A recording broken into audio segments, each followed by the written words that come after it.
Buenos días a todos los compañeros que nos acompañan aquí en Zoom y a los que nos acompañan por Facebook Live. Primero que todo, un bendecido día.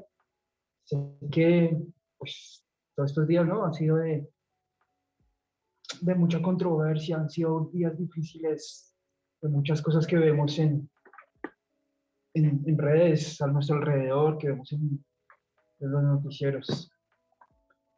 Pero, pues, bueno, no sé, que hay que seguir luchando, seguir en pie y pues una forma de luchar yo creo que es estudiando lo que ha pasado en nuestro país, ¿no? Entonces seguimos con nuestro libro, Basta Ya, que reúne varias historias durante el contexto de la guerra, lo que han sido estos años de guerra de los grupos armados y todo el conflicto armado. Entonces, pues no, vamos a comenzar. El día de hoy, pues estoy con mi compañero Eduardo. Vamos a dar la conferencia, la charla de hoy. Vamos a hacer los análisis de ciertas partes del libro. Entonces, pues entre los dos. Entonces, cualquier cosa, pueden escribirnos. Vamos a estar pendientes de los comentarios y todo.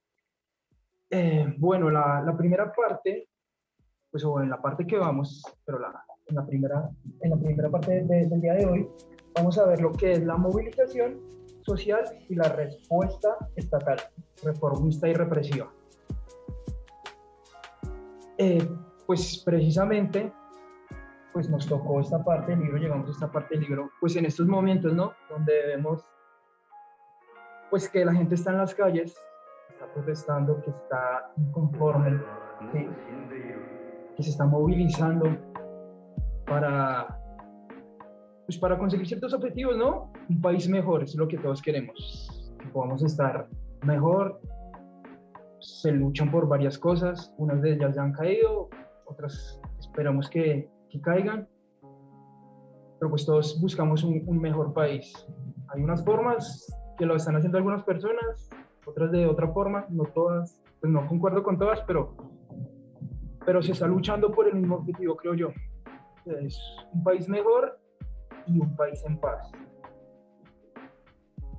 Entonces, en esta parte del libro, nos dice que entre 1966 y 1977 hubo como una disminución de la guerra, ¿sí?, del conflicto. Pues las cosas estuvieron más calmadas y todo. Entonces, ¿qué pasó? Pues el objetivo o el foco se pasó a las movilizaciones sociales, ¿sí? Se desplazó hacia, pues, impulsar las reformas de desarrollo económico, ¿sí?, que era lo que iba a hacer el país, el gobierno, para pues, desarrollar económicamente, para hacer crecer el país como tal. ¿Sí? Pero pues a raíz de todo eso pues se producen ciertos descontento en el pueblo, cierto descontento en la gente, produce pues que se movilice la gente en contra pues, de ciertas cosas que estaba haciendo el gobierno.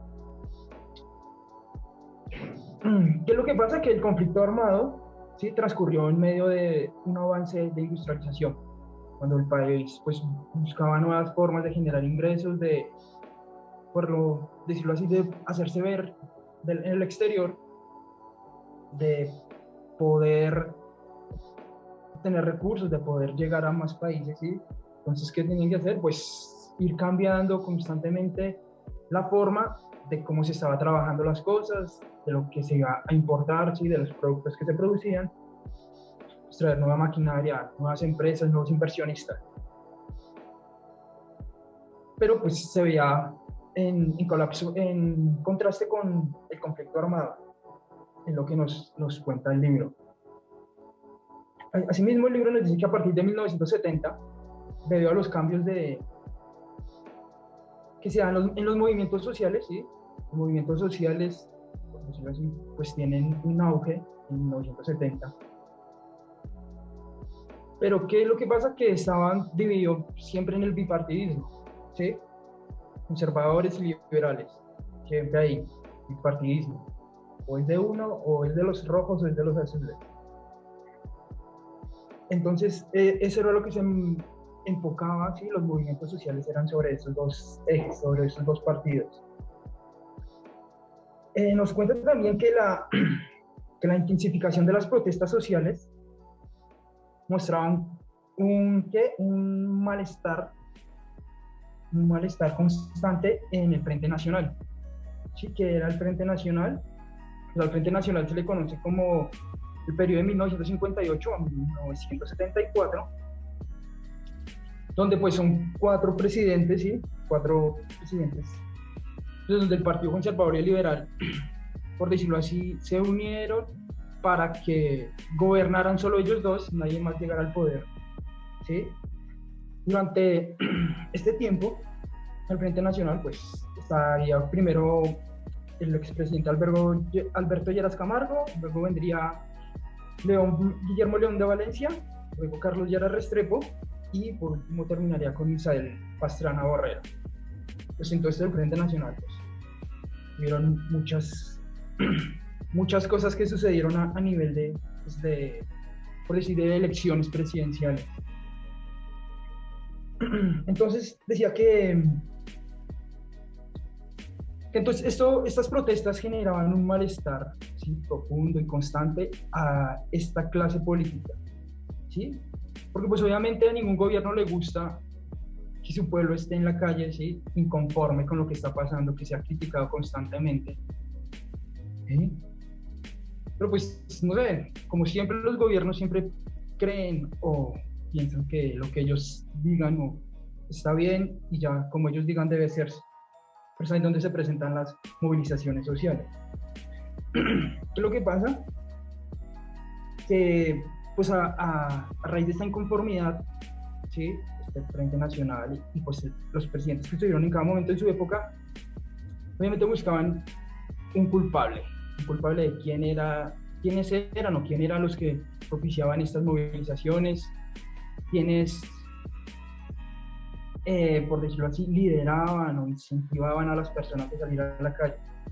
Como siempre, como lo vemos ahorita, es un reflejo de lo que ha pasado siempre, se buscan culpables, ¿cierto? Como pues salieron hace un par de días la noticia de la portada de esta semana, culpando a un personaje de la política, como siempre ha pasado en los paros anteriores, culpando o sacando a relucir movimientos extranjeros. Escuché por ahí que Rusia también tenía que ver con las movilizaciones y todo eso. Siempre se busca pues un culpable, por decirlo así, pero pues nunca se mira ni se toma realmente en cuenta que las personas están cansadas de lo que está sucediendo, ¿sí?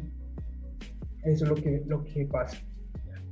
Pero entonces volvemos al libro, continuamos. Nos contaba que el presidente Lleras Restrepo, ¿sí? Pues en conformidad con esta revolución que se estaba viendo, pues industrial, por decirlo así, en nivel de Colombia, ¿sí? Esta industrialización que se está dando, pues decide emprender el movimiento ANUC, que es la Asociación Nacional de Usuarios Campesinos. Una asociación que pues lo único que procuraba hacer era pues reunir a los campesinos, pues por decirlo así, implementar ciertas reglas sobre el uso del suelo, sobre las fincas, sobre todo esto, cómo se estaban dando los recursos, la utilización de los mismos, ¿sí? Era lo que pretendía el expresidente Lleras Restrepo. Pero pues de esas organizaciones es donde pues empiezan a ver las movilizaciones, el inicio de las movilizaciones.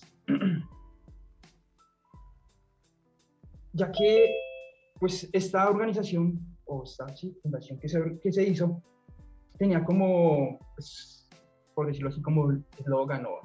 Es la tierra para el que trabaja, la tierra es para el que trabaja. No para dejarla quieta ni nada de eso, sino pues que realmente se le daba la tierra a los campesinos que querían trabajarla, que querían aprovecharla al máximo, sí, que estaban dispuestos a trabajarla, no dejarla solamente ahí acumulada. Pero entonces luego viene la crisis que se produjo por el triunfo del expresidente Misael Pastrana, ¿sí? que era lo que les decía que había pasado políticamente con el Frente Nacional, y es que un sector de la Alianza Popular, ¿sí? Pues, por decirlo así, de la gente del pueblo, ¿sí?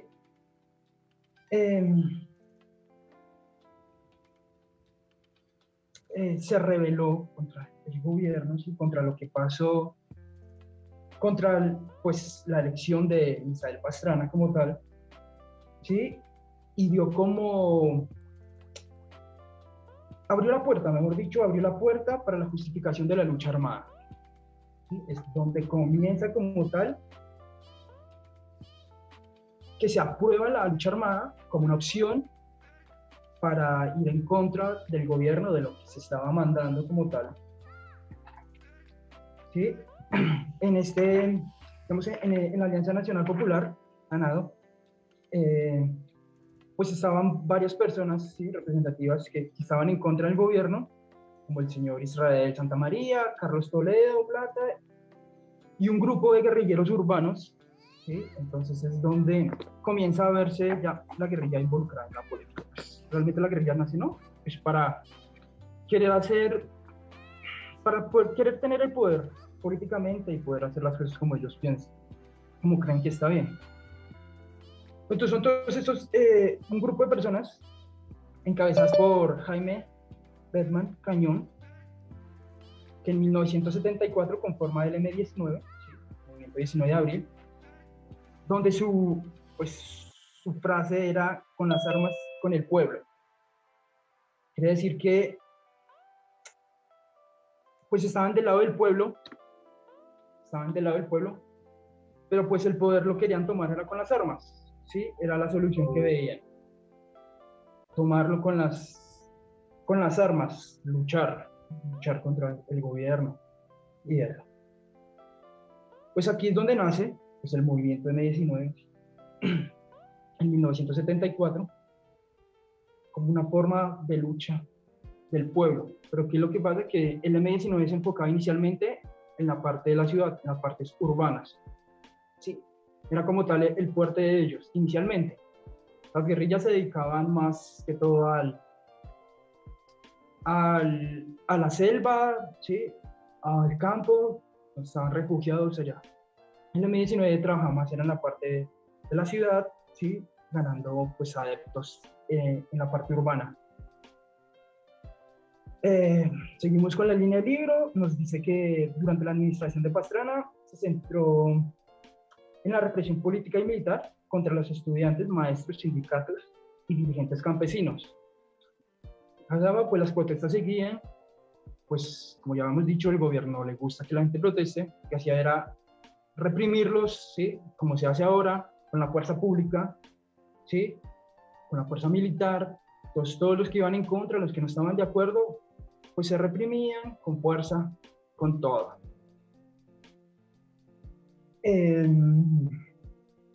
No sé si, Eduardo, tienes algo que decir. ¿Quieres participar ahí en algo? Buenos días para todos. ¿Sí me escuchan?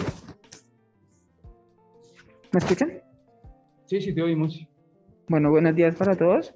Bueno, ahí a través del chat acabo de compartir un link en donde hay un documental precisamente de lo que está hablando actualmente Carlos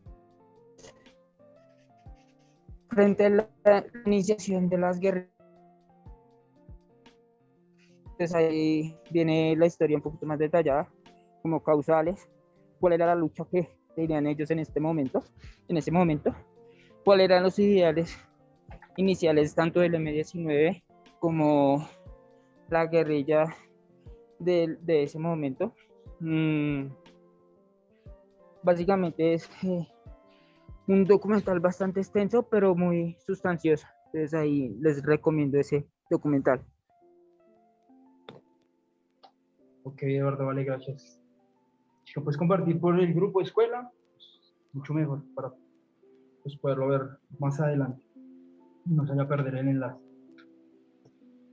Entonces estamos terminando esa primera parte, pues ese capítulo, esa primera parte del día de hoy. Entonces era eso. El presidente de Pastrana pues mandaba como tal la fuerza pública contra las personas que se rebotaban, por decirlo así. No querían continuar con las cosas como estaban sucediendo. No sé si alguien tenga algo que aportar en este momento, tenga alguna pregunta, quiera compartirnos algo. Si de pronto por Facebook tenemos algún comentario de esta primera parte, que es como tal, cómo se desplaza, se centra la atención sobre las protestas. ¿No? ¿Que no? Bueno, A vamos mí me a... parece, qué pena, Carlitos. Yo creo que son unos tiempos muy similares a los que se están viviendo ahora. Siento que en esa época el tema de la lucha social y de que el pueblo se levantara y de que, o sea, que las decisiones políticas se impusieran sobre la ciudadanía, llevó a la ciudadanía a generar un cambio, o sea, a generar una protesta social, como actualmente lo estamos viendo. Ok, completamente de acuerdo. Sí, es lo mismo. Está sucediendo exactamente lo mismo. Seguimos viendo las mismas cosas. La forma como la gente no está conforme con el gobierno, lo que puede hacer es salir a protestar, salir a marchar. Pero viene lo mismo, exactamente lo mismo. Pues obviamente el gobierno quiere que todos se queden en su casa, que acepten como ellos están poniendo las cosas. Lo que hace pues es tratar de cortar esas protestas, esas movilizaciones. ¿Sí? Seguramente pues la Constitución aprueba que tenemos derecho a la libre expresión y a la huelga pacífica, ¿sí? Pero las cosas se salen de control, ¿sí? ¿Por qué? Porque yo creo que es porque el gobierno es negligente, ¿sí? El gobierno no quiere escuchar, no quiere prestar atención a lo que se está pidiendo, a lo que el pueblo quiere, a lo que está pidiendo, sino que solo quiere hacer lo que ellos mandan, ¿sí? No quiere verse obligado por otras personas a cambiar las cosas. Lo que hace es reprimir a las personas, pero pues creo que en este momento, en esta época, lo que estamos viendo ahorita, ya la gente no quiere aguantar, no quiere aguantar esas represiones, no quiere dejar de luchar, ¿sí? Porque pues ya no les queda nada, ya no tienen miedo, o sea, no tienen cosas que perder. Pues escuchaba la historia de, pues hay varias cosas, ¿no? Que se ven ahorita por las redes sociales y eso. No sé que todas si serán verdad o no. Pero pues, habían dos chicos de la primera línea, donde uno se cae al suelo y el otro le pregunta pues que si está bien, que qué le pasó, qué le hicieron. Y el otro le contesta que es porque está débil, no ha comido en 2 días. Y este le dice, pues no, que se vaya para la casa, que se vaya para la casa, que ya, pues ya luchó bastante, ya dio su esfuerzo, que se vaya para la casa, coma algo y descanse. Y este chico, pues que estaba en el piso, le dice que, pues no, que en la casa no tiene comida, que es por eso que él sale a luchar, ¿sí? Porque no tiene que comer en la casa, su familia no tiene comida, no hay alimento allá. Pero pues es lo que el gobierno ve, solo quiere pues que se vayan para la casa, pero no da ningún tipo de soluciones, no entiende por qué la gente está en la calle luchando. Es eso que vemos, lo que pasó antes, 1970, 50 años, lo que se ve ahorita, 2021. Pero bueno, seguimos con el libro. Viene la segunda parte, que se titula, o este capítulo lo titula, el libro lo titula La crisis económica y el malestar social. La crisis económica y el malestar, no, qué pena. Las expectativas frustradas y la represión a la protesta social. Aquí se amplía más el tema de las represiones, ¿sí? De la Fuerza Armada contra los civiles. Y entonces nos dice que la crisis económica y el malestar social recaen sobre el presidente, o en ese momento el presidente, Alfonso López Michel, ¿sí? Es donde más se ve o se presenta la protesta social, la inconformidad. ¿Sí? ¿Por qué motivo?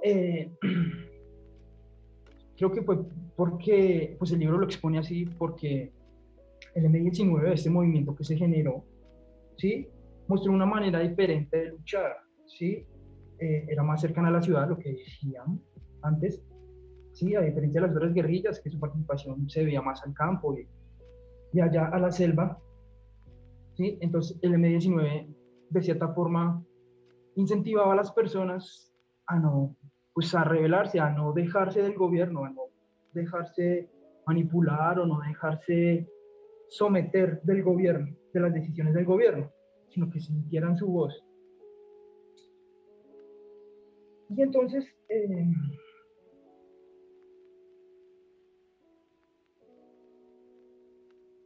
bueno, continúo. Es aquí donde aparece, ¿sí? Como tal, el paro cívico, ¿sí? Un gran paro cívico que fue el 14 de septiembre de 1977, 14 de septiembre de 1977. Y pues hace ver que, pues que la gente, de cierta forma, la gente del lado de las guerrillas, o pues por decirlo así, ¿sí? Entre comillas. Porque pues la guerrilla también luchaba contra el gobierno, pero la gente también no estaba conforme con el gobierno, ¿sí? Entonces el M-19 de cierta forma pues promocionaba, ¿sí? Daba a conocer el movimiento, el paro cívico que se iba a hacer, ¿sí? El paro cívico por las inconformidades del gobierno. Y aquí viene una parte importante, que es el primer asomo de tensión entre la autonomía y la subordinación del gobierno nacional y los grupos de los altos oficiales de las Fuerzas Armadas. ¿Sí? Entonces, donde pues, los dirigentes de las Fuerzas Armadas, los capitanes, generales, ese comité que tenía el poder de las fuerzas militares y los dirigentes militares, pues se rebelaron de cierta forma o no estaban conformes tampoco con el gobierno, con lo que estaba haciendo el gobierno, con lo que dictaba, ¿sí? Y levantan un pliego de peticiones donde exponen ciertas ideas, dicen que no están de acuerdo, ellos quieren autonomía, quieren sí, autonomía sobre su institución, quieren de cierta forma pues hacer lo que ellos quieren, lo que ellos piensan que está bien o así. Entonces pues se levanta un pliego de peticiones sobre al gobierno y así compañero Eduardo dice que tiene un video sobre el Frente Nacional. Bueno, hablamos del Frente Nacional, pero entonces vamos a poner el video de una vez. Antes de seguir avanzando, dice que Dani, tienes el video, lo puedes compartir, porfa. Un video sobre el Frente Nacional. Claro que sí. Regálame un segundo.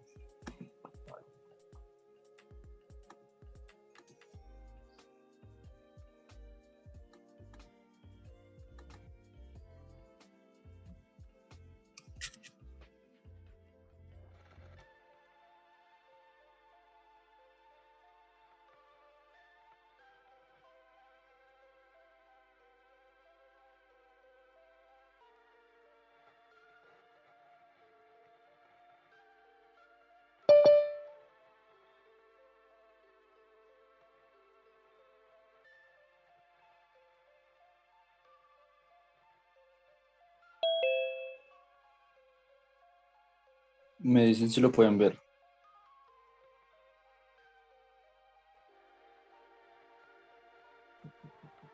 Ok.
created using Photon.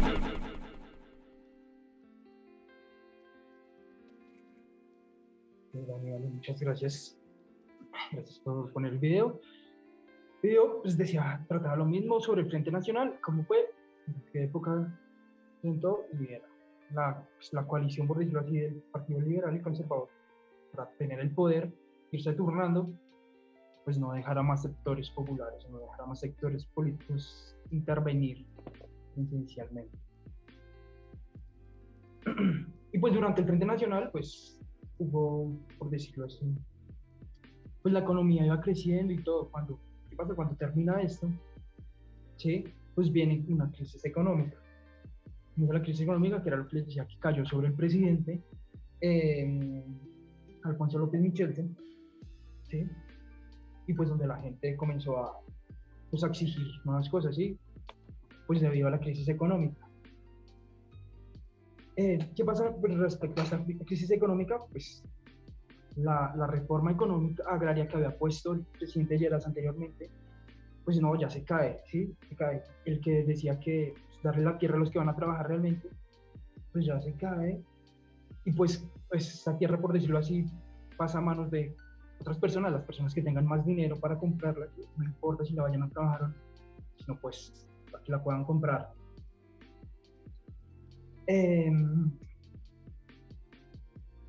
Pues todo esto se juntaron con malestares de la gente de la ciudad, todo lo que estaba pasando, por las actividades ilegales, ¿sí? Y entonces llega 1979 y la politización anticomunista, ¿sí? Militar, o sea, la parte de la sociedad que estaba en contra del comunismo, ¿sí? Pues digamos decirlo, como la extrema derecha, ¿sí? Pero la parte militar, pues quiere plasmar su poder, quiere hacerse sentir, ¿sí? Entonces, pues ya habían exigido un cierto pliego de peticiones de una autonomía, donde pues se le dio de tal forma, ¿sí? Y entonces, ¿qué es lo que hace? Pues pone una norma donde justifica la represión bajo el concepto de disminuir pues disminuir la protesta social y mantener el orden social, ¿sí? Entonces aquí es donde pues, los militares, por decirlo así, tienen más libertad de ir contra el pueblo, de reprimirlo, ¿sí? Con el objetivo de ¿qué? De bajar la protesta, de que la gente se calmara, de que no siguiera saliendo a las calles. Y pues, ¿qué conlleva esto? Pues lleva masacres, lleva a no dejar que la gente se exprese, trae miedo, trae todo. Pues ya hemos conocido varias historias de los que estaban en el libro, y pues es por esto que la protesta social pues se vio reprimida de cierta forma. ¿Qué era lo que querían con esta norma? Pues permitía matar, torturar a los que no pensaban como ellos, ¿sí? Pretendían controlar todo por la fuerza, todo por la fuerza.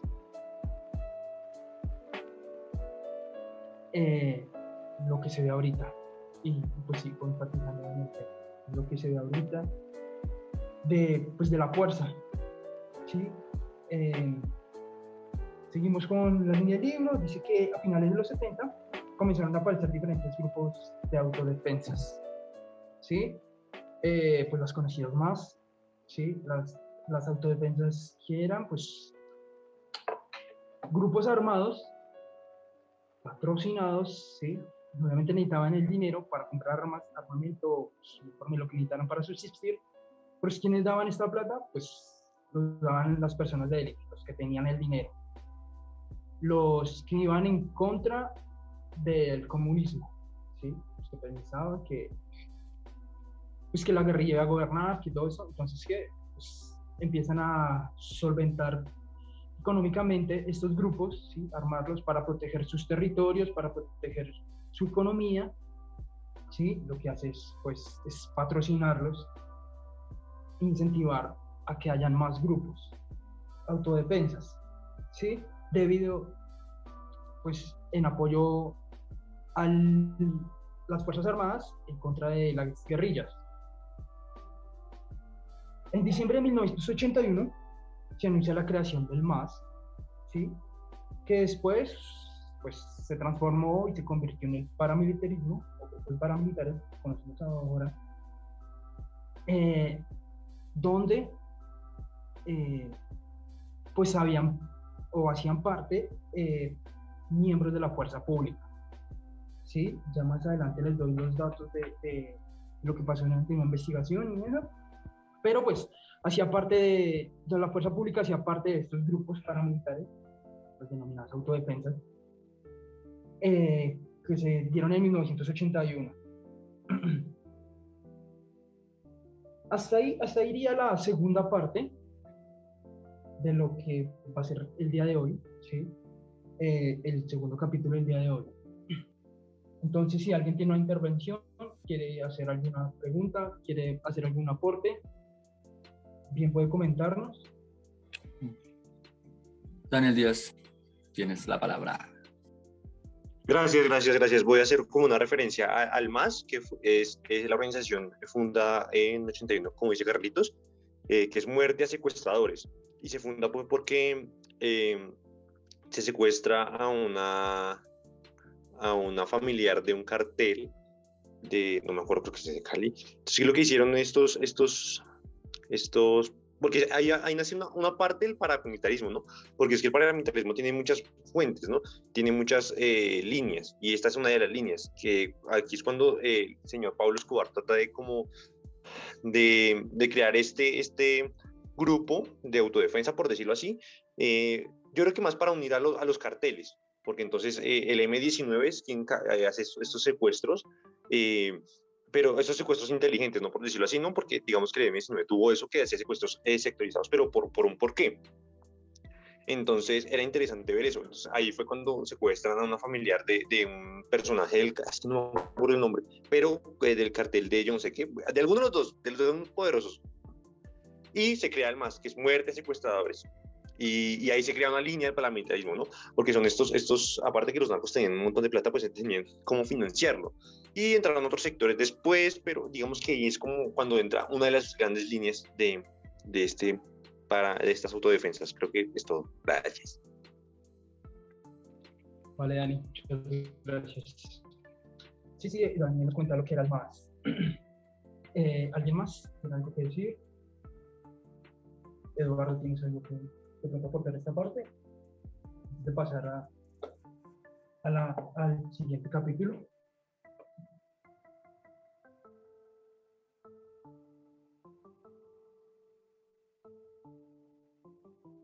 Bueno, creo que no. Nadie más tiene nada que decir.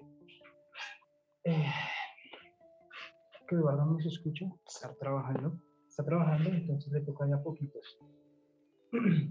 Entonces viene la tercera parte, pues una línea de libros que se llama La expansión guerrillera, políticas de paz y coalición paramilitar. Aquí vamos a hablar un poquito más de los grupos paramilitares, de un intento de paz, ¿sí? Un intento o algo así, que se hizo por firmar una paz con estos grupos, ¿sí? Pero como eso mismo afectó o produjo que las guerrillas aumentaran. Entonces, esta parte del libro se centra sobre 1986, donde ejercía el poder, o donde gobernaba el de Betancourt, ¿sí? ¿Qué quería este presidente? Pues firmar un acuerdo de paz con las guerrillas, ¿sí? Porque pues, obviamente ya no querían guerra, ya no querían más muertos. Creo que es el objetivo principal de un acuerdo de paz, ¿no? Que se pare de matar. Creo que es más que todo por la parte civil, que hayan en medio de los enfrentamientos. Lo que proponía pues, el expresidente Belisario Betancur, decía, para los delitos políticos de sedición y asonada, pues exonerar a los guerrilleros, a los grupos armados ilegales de esto, ¿sí? o sea, no se les juzgara y pues pudieran conversar, llegar a charlas y parar la guerra. Pero ahí quiero hacerles una pregunta. ¿Sí? Hemos escuchado, pues ya ahorita no tanto, pero unos años atrás, sobre el proceso de paz, el último que se firmó, ¿sí?, en el periodo del expresidente Juan Manuel Santos, el proceso de paz que obviamente ahorita pues no creo que esté vigente, ¿sí? No se cumplieron los acuerdos que se firmaron, ¿sí? No se está haciendo nada pues para como tal, para que ese acuerdo de paz se cumpla, ¿sí? Porque pues no es solo es firmar la paz y ya decir dejar las armas, sino pues es necesario crear, ¿sí?, cierta participación política de estas personas que tomaron las armas porque querían participación política. Pero también es necesario que las personas militantes o afines a estos grupos tengan cómo desarrollarse pues activamente en la sociedad normal o una sociedad sin guerra, ¿sí? Cómo van a subsistir, cómo sería su nueva vida. Pero pues nada de esto sucedió, sí, se cumplió todo esto. Pero sí quiero hacerles una pregunta y es, ¿cuál creen que sería un acuerdo de paz perfecto? O si creen que debería haber un acuerdo de paz real o definitivamente no debería haber acuerdo de paz, sino pues la guerra, o sea, sería acabar y someter a las guerrillas por medio de la guerra. Aquí quisiera preguntarle a sus compañeros que están acá, Daniel Díaz, bueno, Daniel Díaz quiere hablarnos, dale Dani. Ya le preguntamos. Listo, gracias. Yo creo que cuando se genera un conflicto, siempre las primeras vías es el diálogo, ¿no? Pero cuando agotamos esa vía del diálogo, cuando no podemos expresar, cuando no estamos de acuerdo con otra parte, entonces es cuando entra la confrontación violenta, y ahí es cuando entran las guerrillas. Las guerrillas, yo creo que más que todo las FARC se dio cuenta de que, bueno, aparte que le han abatido todas sus grandes líneas en un momento, ¿sí?, con todas esas operaciones, queda una línea de ejercer política diferente, ejercer política mediante un diálogo como debe ser, sentados en un Senado o un Congreso, como quieran llamarlo. Y es cuando entra, pues, Juan Manuel Santos sabía que tenía que negociar en ese momento cuando llegó sus presidenciales, porque era cuando la línea de las FARC, encabezadas, no me acuerdo quién en esa cabeza, pero tenía una línea más de diálogo. Yo siempre he dicho que las FARC siempre han tenido un aspecto sólido.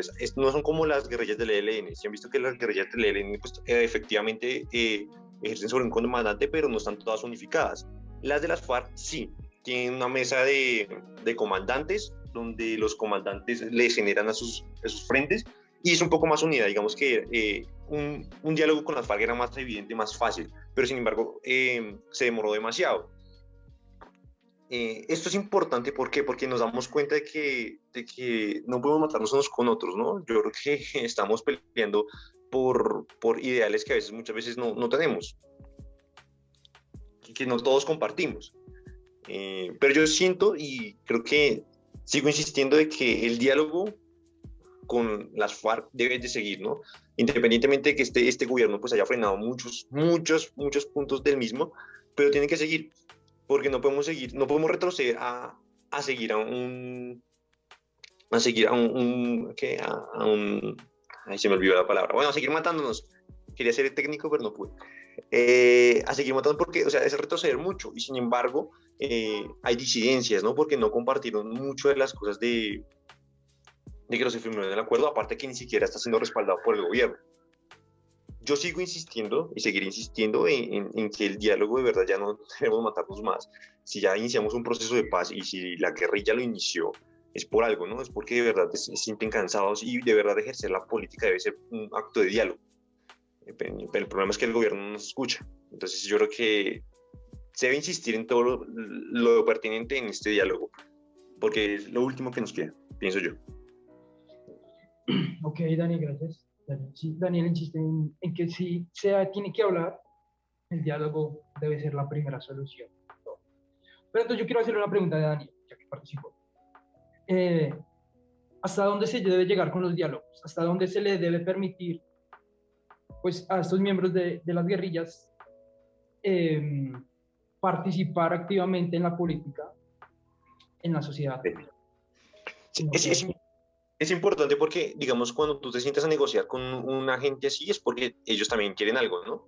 Entonces, alguien me decía como que son violadores, ellos han matado, ellos han hecho de todo, ¿cómo les vamos a dar, no sé, una corona en el Senado? ¿Cómo los vamos a escuchar? Y yo, pues, o sea, de cierta manera tiene razón, ¿sí? No lo vamos a negar, ellos han cometido delitos, ¿sí? Es evidente. Pero si ellos se sentaron en una mesa de negociaciones porque quieren participación política, no por las armas, la quieren de un diálogo. Entonces no podemos decirles a ellos como que, bueno, paguen por sus crímenes que han hecho, pero no queremos que ustedes participen políticamente porque efectivamente no hay una negociación de verdad. ¿Sí? Las dos partes en una negociación tienen que ganar. Es importante saber eso. A veces la gente no entiende eso y la gente se les manda muy duro. No, es que ustedes tienen que pagar por sus crímenes y sí, ¿sí? Pero digamos, algo que me causaba un poquitico de chispa con esta gente que decía eso, era como las víctimas del conflicto armado como tal, ¿sí? Que han sufrido en el campo, que sufrieron la guerra de frente, han podido perdonar y nosotros de la ciudad no. Entonces yo les decía, es duro saber eso, ellos ya se están tratando de olvidar y tratando de dejar la guerra atrás para que no vuelva a suceder, por eso apoyan el proceso de paz, para que se genere un diálogo con las mismas guerrillas, ¿sí? No todo lo que dice la guerrilla es malo, ¿sí? Deben haber ideales buenos. Y si el gobierno es sensato en eso, sienta a todas las partes a conversar, porque eso es lo que no tienen que hacer, ¿sí? Sentar a todos los sectores para construir un país y para más construir este país que está, mejor dicho, quebrantado por muchas cosas, está agrietado, y yo creo que esta es la sensatez. Pues no sé si te respondió bien la pregunta, pero creo que es eso. Sí, Dani, sí, gracias. Respondiste a mi pregunta. Tenemos que William Botero quiere hablar. Dale, William, coméntanos qué opinas tú. Gracias. Perdón. Gracias, Carlos. Bueno, con referente a esta última parte que se está hablando, yo creo que nosotros estamos en un país donde somos nosotros quienes elegimos a nuestros dirigentes. Se supone, el presidente él puede tener muchas ideas, él puede decir, vamos a hacer tal cosa, pero los que realmente aprueban o no, todo los cambios que se quieran hacer, lo hace otro sector que es aquel que representa la voz del pueblo.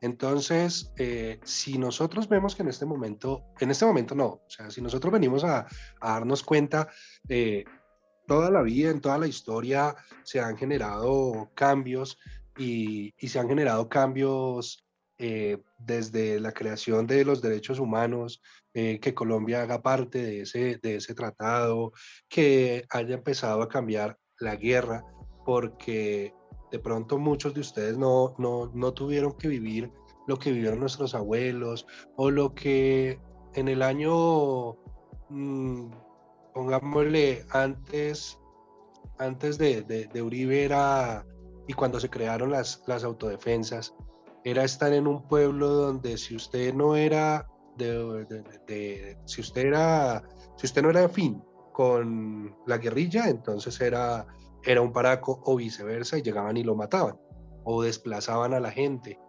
Y aún así seguimos creyendo que la violencia es como la forma de poder conseguir las cosas. Pues personalmente yo siempre he defendido esto, es que la violencia, yo creo que así haya funcionado, ya no estamos en ese mundo retrógrado donde tenemos que pasar por encima de los demás para podernos hacer escuchar. Si la voz del pueblo tiene mayor fuerza, pues eso se va a notar en nuestros dirigentes cuando nosotros elegimos. La parte de lo de las FARC, en la parte donde se hablaba de que yo estoy de acuerdo, siempre tiene que haber diálogos, siempre tienen que haber diálogos. ¿En qué momento se tienen que levantar? Yo diría que siempre tiene que haber una equidad por lado y lado, tanto de que darle curules y decir, ustedes, bueno, le vamos a dejar 2 curules, no, No, porque eso es polarizado y se supone que el pueblo es el que tiene que elegir a sus dirigentes, que porque son de un partido político, ahora entonces por obligación tenemos que dejarles dos.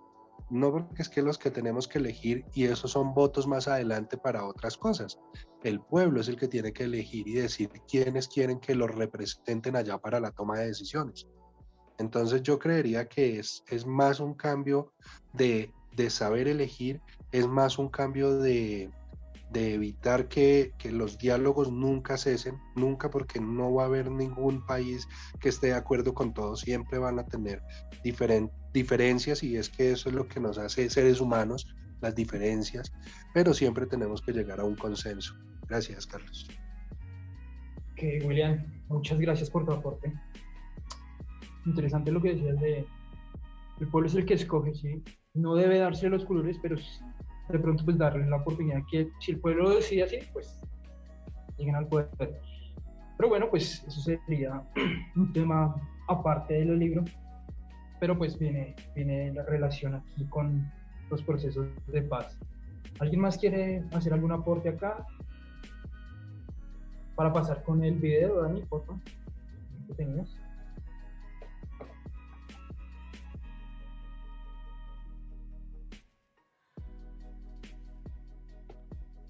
¿Escuchabas, Dani Sánchez? Dímelo. Aquí estoy. ¿Tenías un video? Mostrarnos, por favor. Dame un segundo.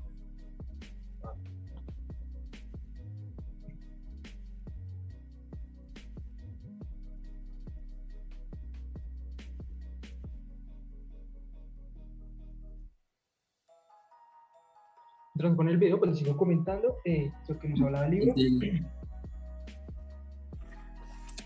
¿Es el del Bogotazo o el otro? A ver. Creo que es el de proceso de paz. Historia de las FARC y proceso de paz.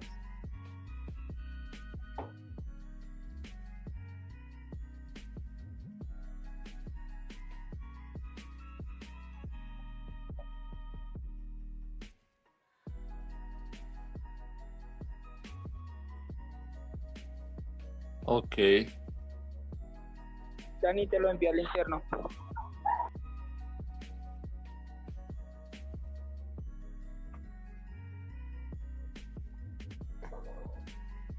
Entonces, estaba diciendo que pues se contemplaron, ¿sí? En un momento en Colombia se contemplaron todas las formas de lucha como unas opciones, como opciones de lucha, tanto la protesta como la toma de armas, ¿sí?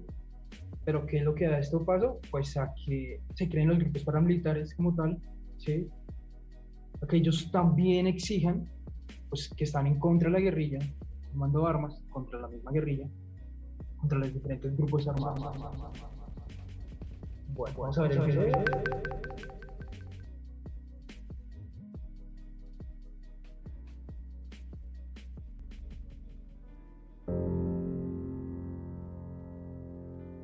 Durante más de 50 años las FARC y Colombia han estado en guerra, una guerra que ha dejado más de 220.000 muertos, entre hombres, mujeres y niños de ambos bandos. Y después de oír esto, lo que más queremos todos es que acabe el conflicto.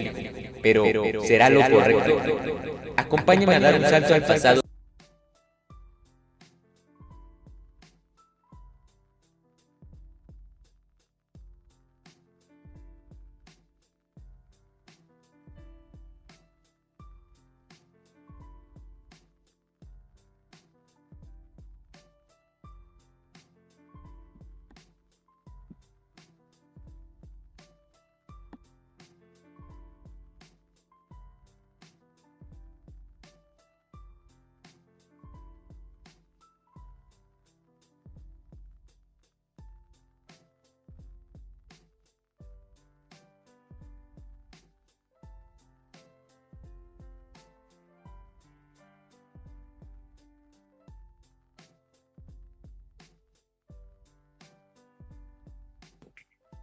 Dani,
con entre 1.000 y 3.000 hombres. En 1982, Jacobo Arenas, un líder ideológico, comenzó a hacer una reorganización.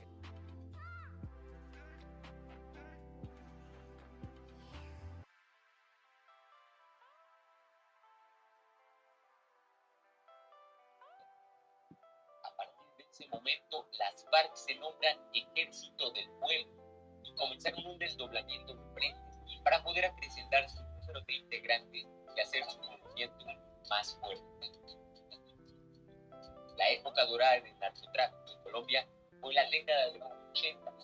Esto en algún momento debía provocar el choque de ambos grupos, y así pasó. La riqueza y el poder que otorgaba el narcotráfico comenzó a cegar a los líderes de las FARC y implementaron un sistema de financiación llamado Cartagena, el cual permitía a los narcotraficantes generar droga en su territorio a cambio de una enorme cantidad de dinero. Al mismo tiempo, las FARC vieron el negocio del secuestro extorsivo como un jugoso aumento de riqueza.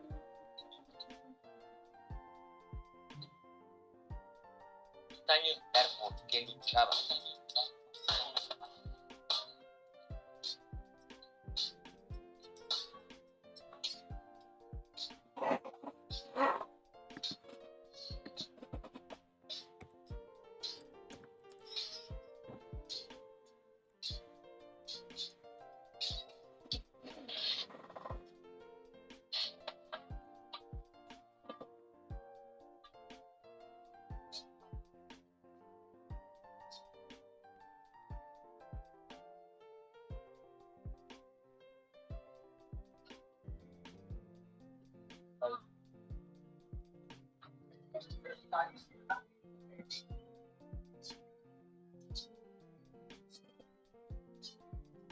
Secuestros aumentaron, así como el robo de ganado,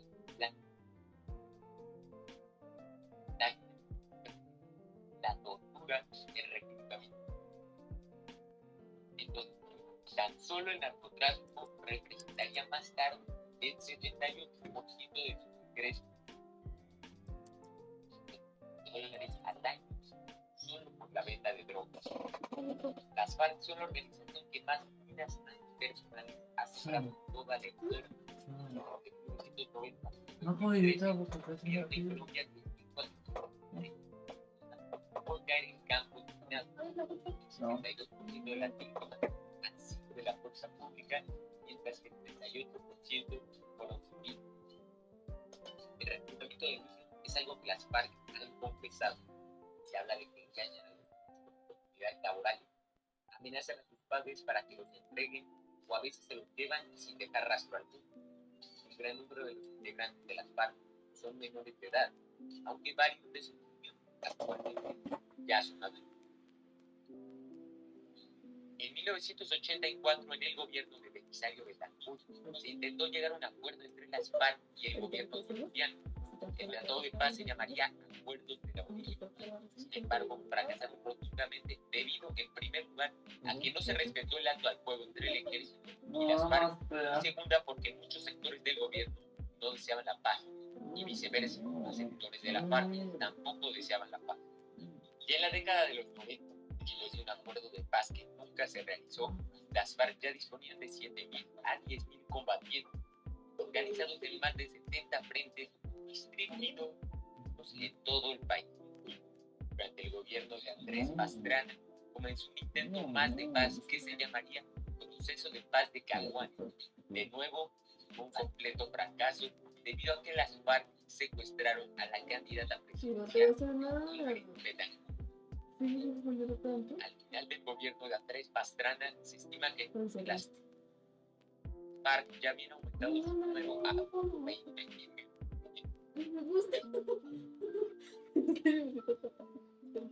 En el año 2008, las FARC, comandante y fundador Tiro Vigo, falleció debido Sor fue el comandante y líder ideológico Guillermo.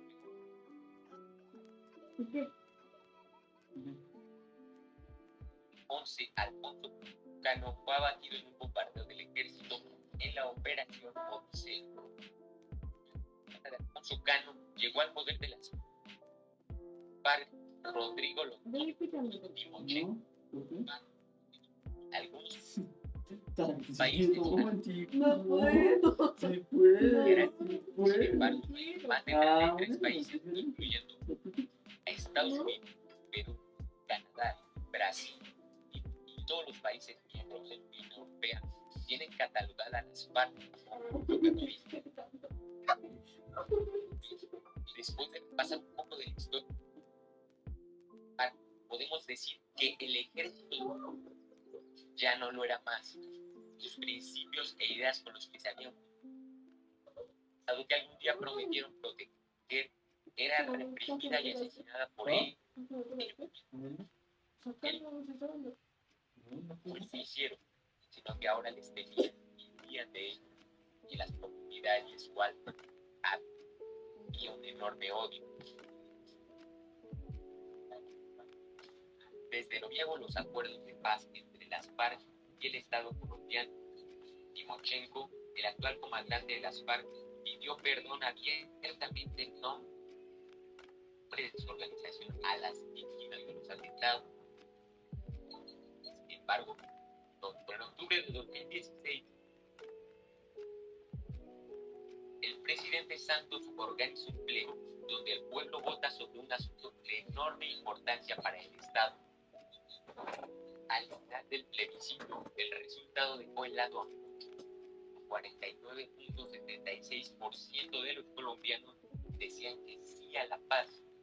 Sin embargo, por una pequeña diferencia, el no a la paz ganó con un 50.23%. Un 63% del pueblo colombiano no acudió a las urnas a emitir su voto. Aunque parece increíble, las regiones más afectadas por las FARC fue donde ganó el sí a la paz, mientras que las zonas donde menos actividad hubo de las FARC fue en las que ganó el no a la paz. El presidente Santos anunció que a pesar del no a la paz que emitió la mayoría del pueblo colombiano, los acuerdos siguen vigentes. En conclusión, y como una humilde opinión de mi parte, para el voto debes estar perfectamente bien informado. Debes escuchar a la gente que dice sí a la paz y por qué lo dicen, así como debes escuchar a los que dicen no a la paz y por qué lo dicen. Por supuesto, no todos vamos a estar de acuerdo. Hemos sido criados de distintas maneras, hemos vivido distintas cosas. Por esta razón no tenemos la misma opinión ni criterio sobre el mundo. Pero eso está muy bien. Es lo que nos hace crecer como sociedad. Sería raro que todos tuviéramos la misma opinión. Otra cosa que debes entender es de dónde surge el conflicto. Alguien alguna vez dijo que la historia sirve para conocer nuestro pasado, entender nuestro presente y mejorar. Me gustaría saber qué opinas tú. Escríbeme en los comentarios qué te ha parecido el video y si tú hubieras estado en el plebiscito, cuál habría sido tu voto.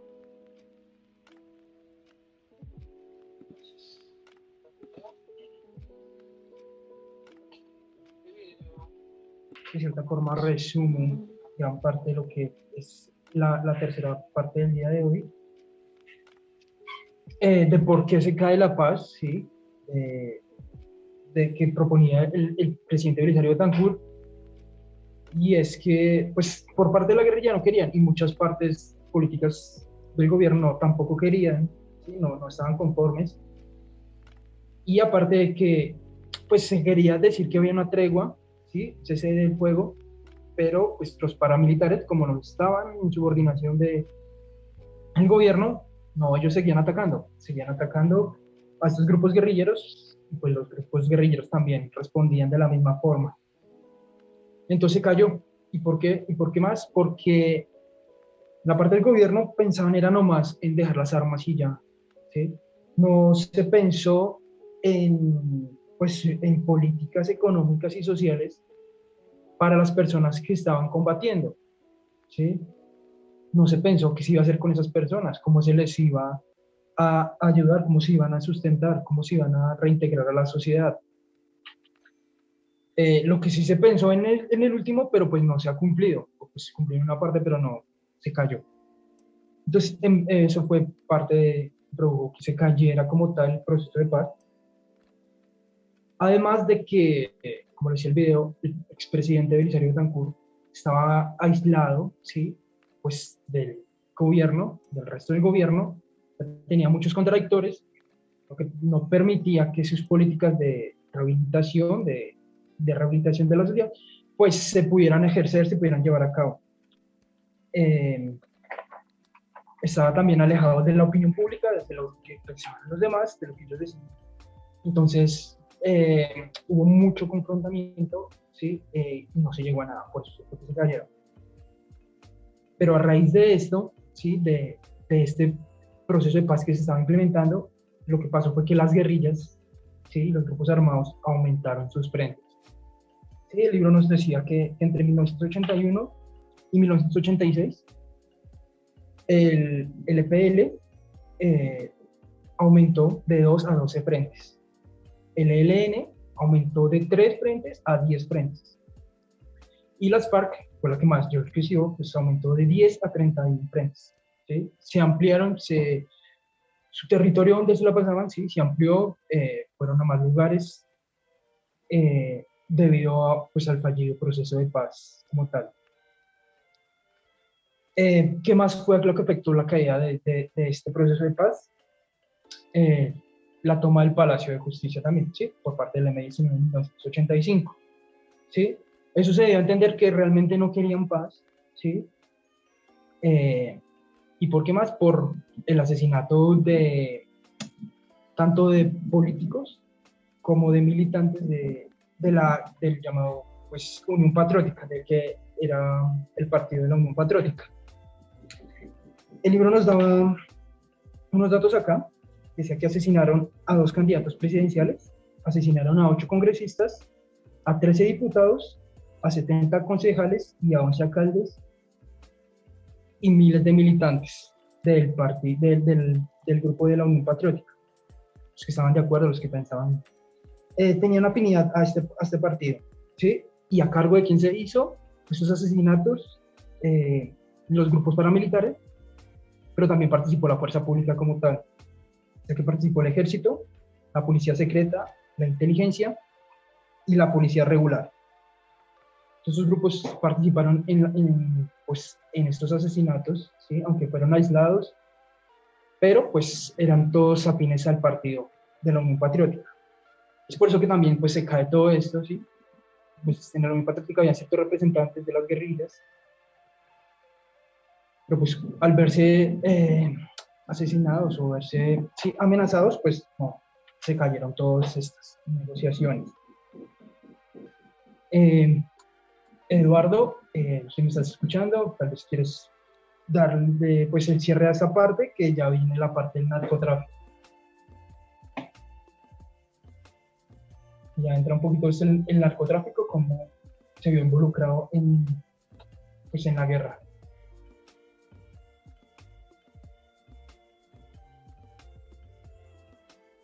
Eduardo.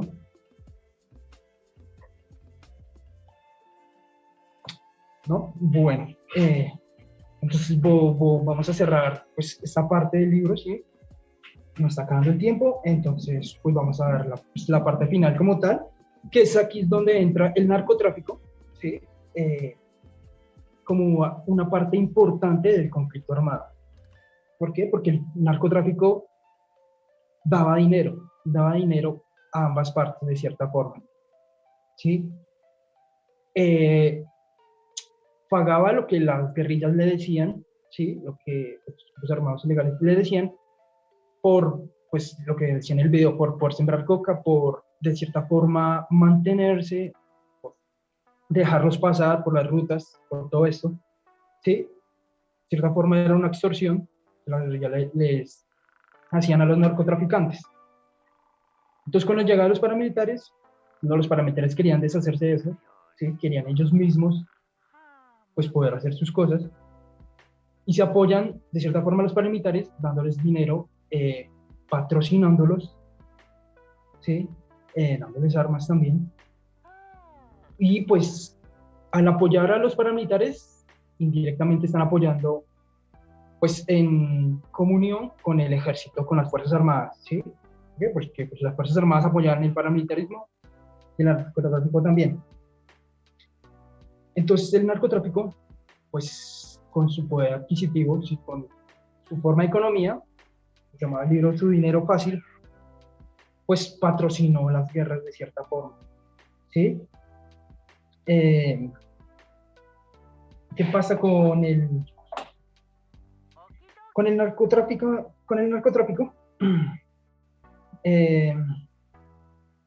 pues ya comienza a meterse más en la parte política, ¿sí? Lo que se le conoce como pues, la narcopolítica, que fue, por decirlo así, un antecesor de la parapolítica, ¿sí?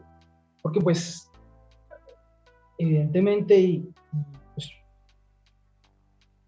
lamentablemente, creo que el dinero pues, es el mayor vicio de la sociedad, ¿no? Dinero es lo que nos corrompe los corazones. Entonces, al ver grandes cantidades de dinero, pues cualquiera va a trabajar para ellos. Comienzan los políticos a verse beneficiados, pues a hacer normas, a abogar a favor de los narcotraficantes indirectamente, por debajo de cuerda, a hacer sus negocios. Que luego viene pues la parapolítica con cuestión de poder gobernar y ejercer una soberanía sobre ciertas partes. ¿Y qué es lo que pasa? Que la sociedad se va reconfigurando, y la parte que se veía como de las guerrillas urbanas, ¿sí? Pasan ahora a ser, por decirlo así, simpatizantes del narcotráfico, ¿sí? Era aceptado socialmente el narcotráfico. ¿Por qué? Porque les daba dinero. ¿Por qué? Porque veían una forma de salir adelante, por decirlo así. Pues el narcotráfico sí comienza a influir bastante pues en la comunidad, y más que todo en la urbana, ¿sí? Por la parte económica, del dinero. Creo que vamos a cerrar hasta ahí por el día de hoy. Pues si alguien tiene algo que decir, algo que aportar, alguna pregunta, algún comentario.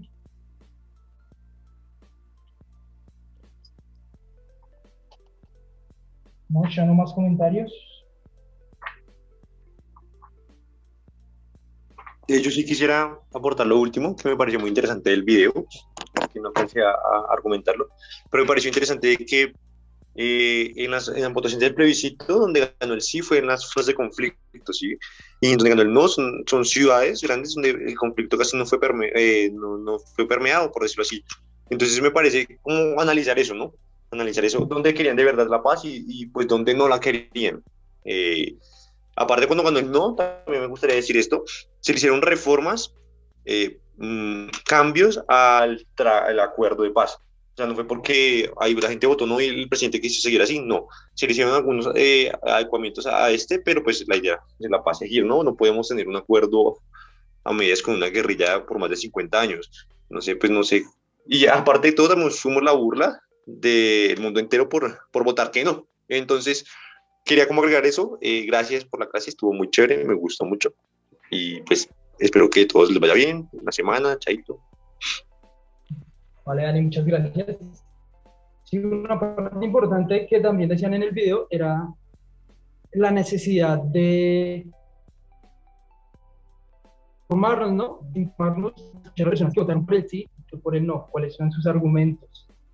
Sí, evidentemente, decía el video, y pues se dijo en su momento, las partes donde más conflicto había, fueron las que ganaron que sí. Y supongo que la gente ya no quieren más guerra, no les importa lo que hagan fuera de su territorio con tal de que puedan, en mi opinión. Entonces, Juan David, yo quiero aportar que no es que no quisiera la paz, es que no quería esos acuerdos para la paz. Ok, gracias por tu aporte, Juan David. Te escuchamos. No estaba de acuerdo con los acuerdos. Pues todas las opciones son válidas, ¿no? Porque pues tenemos la decisión, decidir. Y si se hicieron algunos cambios para la paz, esperemos, pues Dios quiera, que todo pueda mermar, ¿no? Tanto la situación que se está viendo ahorita, que merme en muertos, ¿sí? En desaparecidos, porque vemos la crueldad de los cuerpos en el río. Pues ahora aparecen unos cuerpos desmembrados en la basura, que dicen que son de otra cosa, pero pues se sabe, ¿no? tantas cosas que pasan. Pues no queremos más muertos de ninguna parte, pero sí queremos cambios en el gobierno, ¿verdad? Muchas gracias a todos por participar. Si alguien más quiere decir para despedirnos, estamos por terminar la clase. ¿No?